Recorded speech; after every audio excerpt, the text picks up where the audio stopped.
नमस्कार किसान एवं पशुपालक भाइयों, स्वागत है आपका हमारी खेती हमारे पशु यूट्यूब चैनल पर। किसान साथियों, कल हमने आपको जानकारी दी थी कि भाई 2 से 5 mm बारिश हमारे यहाँ हो सकती है।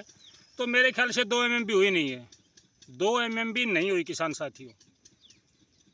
बहुत ही कम, हल्की सी बहुत कम फुहारें आई थी, कल रात को आई है, शाम को आई थी। तो उसके बाद में कोई यहाँ पर बारिश का काम नहीं है। फिलहाल बादल छाए हुए हैं, पूर्वी हवा चल रही है। हवा की गति आज भी कुछ कम है। वैसे तो आज 29 mm यानी कि 30 mm बारिश होने की संभावना बताई गई है, लेकिन मुझे नहीं लगता कि 30 mm बारिश आज होगी, ऐसा लगता नहीं है। कल जो जानकारी दी थी वो बिल्कुल सटीक जानकारी बैठी है। दिल्ली एनसीआर में हल्की से मध्यम दर्जे की बारिश हुई है। दक्षिणी हरियाणा और पूर्वी हरियाणा में कहीं कहीं पर हल्की से मध्यम दर्जे की बारिश हुई है।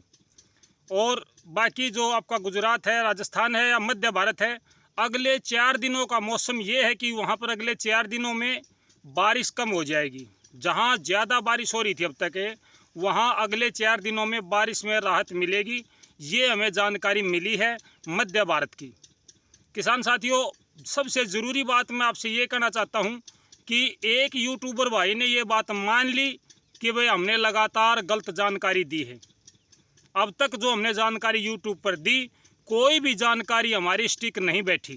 एक यूट्यूबर ने, कल मैंने देखा था, उसने ये बात मान ली कि भाई हमने जो जानकारी दी वर्षा के मौसम के बारे में, वो बिल्कुल गलत जानकारी दी। कभी भी मौसम ऐसा हुआ ही नहीं जैसी हमने जानकारी दी थी। किसान साथियों, आगे के मौसम के बारे में मैं थोड़ा सा आपसे चर्चा करना चाहता हूँ। आगे का मौसम क्या रहने वाला है, कब तक बारिश हो सकती है, किसान भाई कब तक मानसून का इंतज़ार करें और कब ना करें। सबसे ज़रूरी बात आज के वीडियो बनाने का मेरा जो उद्देश्य है वो यही है।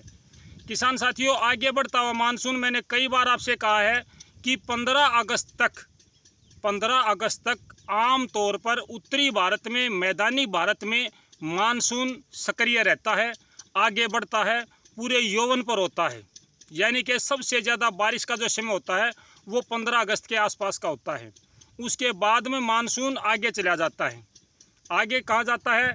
ये जो हमारे उत्तरी क्षेत्र है, उत्तरी भारत है, जम्मू कश्मीर है, हिमाचल प्रदेश है, चंडीगढ़ से ऊपर का एरिया है, या आपका उत्तरांचल है, या फिर आपका पाकिस्तान है। जो हमारा बॉर्डर पंजाब से लगता है वो पाकिस्तान में चला जाता है। जब 15 अगस्त के बाद में जो मौसम होता है वो आम तौर पर मानसून ढीला करने वाला होता है और मानसून हमारा उत्तरी क्षेत्र में चला जाता है, यानी पहाड़ की तलहटी में चला जाता है, हिमालय की तलहटी में चला जाता है। इससे क्या होता है कि हमारे यहाँ पर मामूली बारिश होती है, बारिश सक्रिय नहीं रहती है। 1 सितंबर के बाद में तो मानसून की हम संभावना ही नहीं करते। लेकिन कभी कभी ऐसा भी होता है कि पीछे हटता हुआ मानसून बहुत ज़्यादा बारिश कर देता है। मैं आपको याद दिलाना चाहता हूँ, 1995 में हरियाणा में बाढ़ आई थी, उसके बाद में बाढ़ नहीं आई है। ऐसी बाढ़ पहले भी नहीं आई थी, ये बात भी मैंने सुनी है कि भाई ऐसी बाढ़ पहले भी नहीं आई थी। उस साल क्या हुआ था कि आगे बढ़ता हुआ मानसून बढ़ता जा रहा है और वो लगातार सक्रिय होता चला गया, हिमालय के तलहटी में जाके हिमालय से टकराया और वो पीछे हटते हुए मानसून में तब्दील हुआ। लेकिन पीछे से जो आगे बढ़ता मानसून था वो रुका नहीं था, और पीछे हटता मानसून और आगे बढ़ता मानसून दोनों टकरा गए, हरियाणा पंजाब में, उत्तर प्रदेश में कुछ एरिए में, और वहाँ पर बादल फटने की समस्या हुई। यही कारण रहा था 1995 की बाढ़ का कि वे आगे बढ़ता मानसून और पिछड़ता मानसून दोनों के दोनों यहाँ टकरा गए थे। ये 3 सितंबर 1995 की बात है। तो किसान साथियों, आपको पता है कि आगे बढ़ता मानसून ज़्यादा सक्रिय नहीं हो पाया इस बार। अभी मानसून क्या कर रहा है? अभी मानसून पहाड़ी क्षेत्रों से होकर आगे बढ़ रहा है धीरे धीरे। पहाड़ी क्षेत्र जो हमारे हैं, उत्तर प्रदेश का पहाड़ी क्षेत्र है, उत्तरांचल का पहाड़ी क्षेत्र है, और शिमला का, हिमाचल का, ये सारे के सारे चंडीगढ़ के आसपास से होकर गुजर रहे हैं। यानी यमुना नदी से परली साइड से ज़्यादा पहाड़ी क्षेत्र जो आते हैं वहाँ उनकी तलहटियों के साथ साथ मानसून आगे बढ़ता जा रहा है। हमारे यहाँ पर जो बारिश हो रही है वो क्षेत्रीय बारिश हो रही है।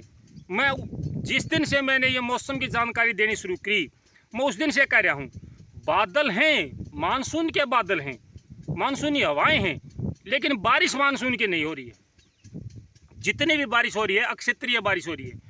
मानसून की बारिश 150-200 किलोमीटर का एरिया लेकर चलती है एक बार में। ऐसा नहीं होता कि एक गांव में बारिश कर गया दूसरे गांव में नहीं करता। अब क्या हो रहा है, ये क्षेत्रीय बारिश है। एक गांव में अच्छी बारिश करता है, अगले गांव में एक बूंद भी नहीं मिलती। ज़्यादातर जो सिटी होती हैं, सिटी शहर, वहाँ पे अच्छी बारिश कर रहा है, गांव में नहीं बरस रहा है। ये आप लगातार देख रहे हैं किसान साथियों। जो एरिया अभी भी सूखा पड़ा है, 15 अगस्त तक मेरे किसान भाई इंतज़ार करें कि हो सकता है 15 अगस्त तक अच्छी बारिश वहाँ हो जाए। अगर 15 अगस्त तक बारिश नहीं होती है किसान साथियों, तो फिर आप ये मान के चले कि आगे बारिश की संभावना कम है। आम तौर पर पीछे हटता हुआ मानसून बहुत कम वर्षा करता है। कभी कभार ही ऐसा होता है कि वो पर्याप्त बारिश कर सके, क्योंकि हम हरियाणा वाले बोलते हैं कि ये वे आसज की जड़ी, आसज की जड़ी बोलते हैं हम इसको, कि आसज में 2-3 दिन तक हल्की बूंदाबांदी जड़ी आती है, तेज हवाओं के साथ हवा चलती है, उत्तर दिशा से और पूर्व दिशा से हवा चलती है।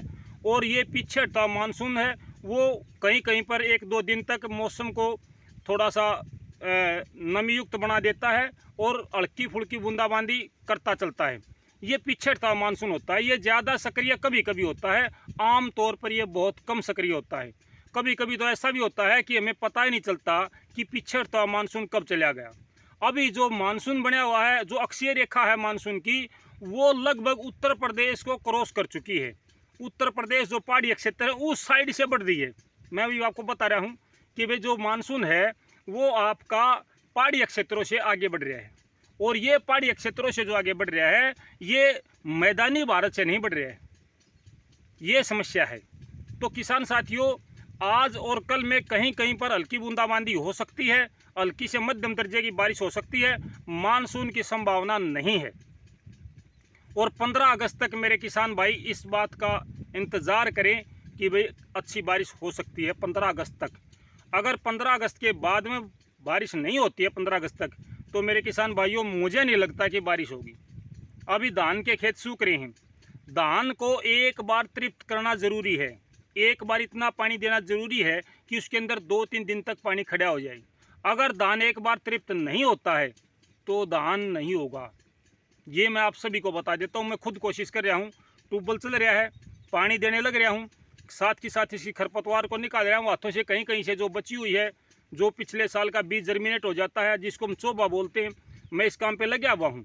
लेकिन किसान साथियों, मुझे नहीं लगता कि ऐसे हालात में धान हो जाएंगे, बहुत कम संभावना है। तो किसान साथियों, मैंने आपको जो जानकारी दी है मैं एक बार फिर से बता देता हूँ। किसान भाई 15 अगस्त तक बारिश का, मानसून का इंतज़ार करें। अगर मानसून सक्रिय नहीं होता 15 अगस्त तक, तो किसान भाई इसके लिए सब्र करें कि वे आगे मानसून की संभावना बहुत कम हो जाएगी।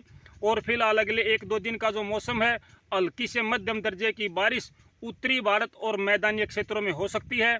आज रात को दक्षिणी हरियाणा में और पश्चिमी हरियाणा में कुछ हद तक हल्की फुल्की बारिश हुई है, वो कहीं कहीं पर बारिश थी। ये मानसून की बारिश नहीं है, ये अक्षेत्रीय बारिश है। और जब तक अक्षेत्रीय बारिश होती है कोई भी जानकार नहीं बता सकता, सच्चाई है ये। मैं उस दिन से ये बात कर रहा हूँ कि अक्षेत्रीय बारिश की जानकारी कोई नहीं दे सकता मेरे किसान भाइयों। मानसून की तो दे सकता है, अक्षेत्रीय बारिश तो आप जहाँ खड़े हैं वहाँ पे धूप निकल रही है, और आधा घंटे के बाद में आप जब तक वीडियो अपलोड करोगे जब तक तो वहाँ जल गिरना शुरू हो जाएगा, बारिश हो जाएगी। फिर करोगे कि यार या तो धूप थी अब बारिश होगी। हो सकता है अक्षेत्रीय बारिश हर 15 मिनट में मौसम बदल लेती है, हर 15 मिनट में। जहाँ इस समय बारिश हो रही है वह 15 मिनट के बाद धूप निकल जाती है। ये क्षेत्रीय बारिश है। तो मेरे किसान साथियों, अक्षेत्रीय बारिश हो रही है, और अगले 2 दिनों तक अपने उत्तरी भारत में, उत्तरी मैदानी क्षेत्रों में, हरियाणा, पंजाब, कुछ उत्तर प्रदेश का हिस्सा, कुछ राजस्थान का हिस्सा है, इनमें कहीं कहीं पर हल्की से मध्यम दर्जे की बारिश की संभावना है। इससे ज़्यादा कुछ नहीं है। किसान भाई 15 अगस्त तक का इंतज़ार करें। मैं शुरू से कह रहा हूँ कि 4 अगस्त को मैंने क्यों कहा था कि आधा सावन आ रहा है, आधा सावन है, तीज के आसपास का समय है। आम तौर पर हरियाणा में जो पिछला रिकॉर्ड देखा जाता है वो तीज का दिन होता है, जब राम बारिश करता था। बारिश होती थी हमारे यहाँ तीज के दिन, लेकिन इस बार नहीं हुई। मैं इसलिए कह रहा था कि हो सकता है तीज के आसपास में मौसम जो है, जो हवाएं हैं, जो हमारा अक्षीय रेखा वो आगे बढ़े। पश्चिम बंगाल की तरफ से आने वाला जो मानसून है वो और अरब सागर से आने वाली हवाएं दोनों यहाँ टकरा जाएं। लेकिन अरब सागर से उठने वाली जो हवाएं हैं, जो गुजरात की तरफ से आई हैं, वो लगातार सक्रिय हैं। पश्चिम बंगाल या बांग्लादेश की जो खाड़ी है उससे जो हवाएं आती हैं वो आपस में नहीं टकरा पा रही हैं। जो वहाँ से हवाएं उठ रही हैं वो हवाएं वहीं से दो भागों में बट के चल रही हैं। एक भाग उसका पूर्वी जो हमारा हिंदुस्तान है, अरुणाचल प्रदेश, आसाम, मेघालय और जो नागालैंड है, कोहिमा, उस साइड में सक्रिय हो रही है, और कुछ हिस्सा उसका आ रहा है पहाड़ी क्षेत्रों के साथ साथ वहाँ पर। तो वो दो भागों में बट के चल रही है। उसका प्रभाव इस तरफ नहीं पड़ रहा, उस तरफ पड़ रहा है। यानी पूर्वी भारत में बारिश की संभावनाएं अच्छी बनी हुई हैं और बारिश हो रही है, लेकिन उत्तरी भारत में मानसून सक्रिय नहीं हो पाया है क्योंकि दोनों हवाएं नहीं टकराई हैं। मैं बिल्कुल सिंपल भाषा में आपको बताने की कोशिश कर रहा हूँ, और उस दिन से मैं यही बात कर रहा हूँ सिंपल भाषा में कि भाई मानसून कहाँ अटका है, क्यों नहीं आ रहा मानसून। यही कारण है कि दोनों हवाएं आपस में नहीं टकराई। जब तक दोनों हवाएं आपस में नहीं टकराएंगे किसान साथियों, मानसून सक्रिय नहीं हो सकता, एक आछे ताली नहीं बजती है। तो ये थी मौसम की जानकारी। जो किसान भाई सहयोग कर रहे हैं उनके लिए मैं धन्यवाद करता हूँ, आभारी हूँ। और नेपाल तक के मेरे भाई हैं रोबिन जी, आपका धन्यवाद। मैं सभी भाइयों का धन्यवाद करता हूँ जो मेरे देश के किसान हैं या कहीं के भी किसान हैं। हम सब किसान हैं और हम किसानों की एक ही भाषा, एक ही विचारधारा होती है, अपनी फसल को अच्छी प्रकार से तैयार करना, उसकी देखभाल करना। मैं सभी किसान भाइयों का धन्यवाद करता हूं, और कल फिर आपसे कोई नई जानकारी, कोई नई सूचना लेकर आपके साथ जुड़ूंगा। तब तक नमस्कार, जय हिंद किसान साथियों।